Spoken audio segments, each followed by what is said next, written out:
Hi, my name's Rosie. I'm 30 years old. I'm a digital nomad. I work in digital marketing, content management, and social media.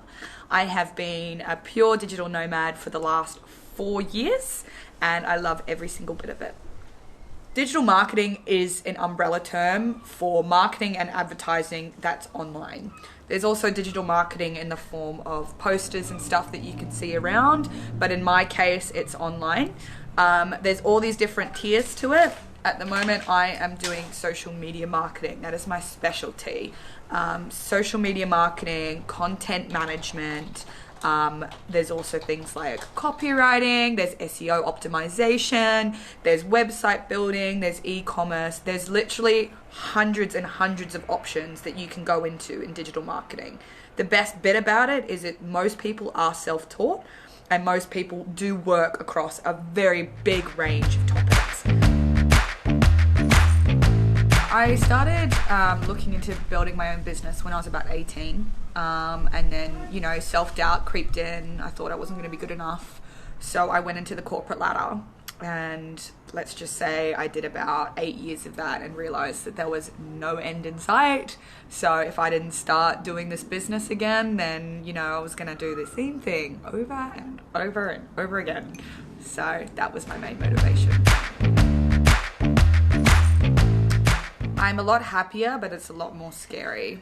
There's so many factors that can go wrong, and there's so many people that put self-doubt into your mind. I am happier. I think I would be so much happier. Like, I'm happier doing this than I would ever do working underneath someone else, making twice as much money for them when all the money can come to me. So I kind of struggled a lot in high school. I was never really very good at, the academics, that type of thing. So when I finally graduated, and that was already a challenge in itself, I really did not feel comfortable going into a university degree.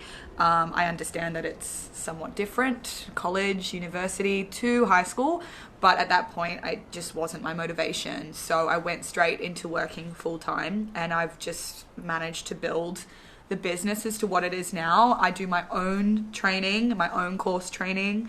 Most of my digital marketing has come from courses through Udemy, through YouTube, that type of thing, and I've kind of taught myself. When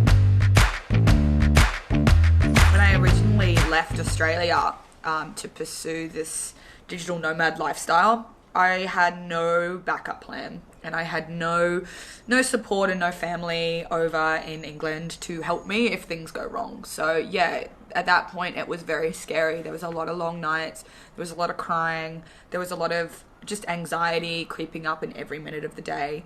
As I've built my business, I've also built tangible skills to help me. So if anything does go wrong, for example, COVID happening, I was able to jump into another role temporarily to secure income whilst I retrained. The COVID pandemic closed my entire industry. It closed all customer-facing kind of positions. It closed travel, it closed hospitality, it closed everything that I pursued in my business and my niche that I pursued. So, it was a very, very hard 2 years. I wish I could say that it was, there was a lot of positives that came out of it for me, but no, for 2 years it was hell on earth. It was very, very hard. I did a lot of free work. I did a lot of volunteer work. I did a lot of anything that could build my skills in the time when there was no option of making money. I guess the only positive that came out of it is it built my own strength.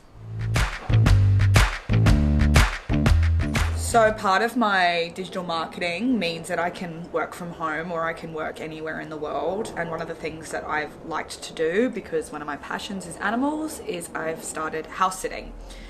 So I travel the world and look after people's pets as well as working from home. So I have been many places in the world pet sitting, lots of places in New Zealand and Australia. I've also been in Europe. I've been to Cyprus. I've been to Germany, I've been to the Netherlands, In the next 2 months, I'm going to France for a week, and I'm also going to be going to Berlin too. So obviously with COVID, there would have normally been a lot more pet sits, but you know, every country is a blessing. I'm excited. What I want to do now is I want to actually launch a training and a course for new nomads who want to kind of develop into doing pet sitting as well. So that's my main goal. It's going to be my own personal baby, and it's going to be a course and a certification. So that's something that I never considered getting into, but I have enough demand and I would like to see how it goes. And that's one of the main things about being an entrepreneur, is you just try things. If they don't work, try again. That's it. You're only as good as your last job, right? So someone taught me that maybe about 4 or 5 years ago. So as far as a reputation is concerned, always make sure you leave on a better note than you started. As far as a network is concerned, most of my clients have come from word of mouth. So you can go out there and keep trying to strike and keep trying to land clients as much as possible. My schedule is so full all the time, constantly juggling, constantly picking up new opportunities, going to meetings, working from home. The best way that I have found to juggle is to really, really adapt to a calendar. I use my Google Calendar for everything. I put everything in there, even meeting friends, even going out for drinks or going to the gym, it goes in there. And I follow that. Just, you know, look at it every day, look at it every Sunday and prepare for the week. That is a way of me, you know, being able to do a million different things at once. So I've made so many mistakes. I've done things that I completely shake my head at. I've fallen off the wagon as far as like calendar organization and messaging back is concerned. I have screwed up so many times, but that's the point in just getting up and learning again and keep trying. I think the hardest lesson I've had to learn is to stop taking work for free.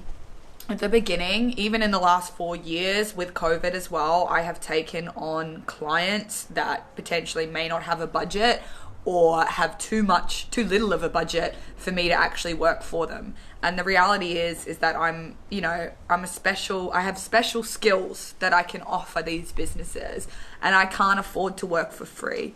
And a lot of the time when I took on these extra clients, I would be doing too much and I would be stressing out. So I think that's the hardest thing that I've had to adapt and move past is knowing my worth. I didn't have a lot of support from a lot of different people building into this, and I wish I could just get that 16-year-old self and give her a hug and say that you are so skilled and you are so talented. You don't need anyone else to reassure you. You don't need anyone else to give you a successful life. You have that all within you, and just to keep going. Never ever doubt yourself.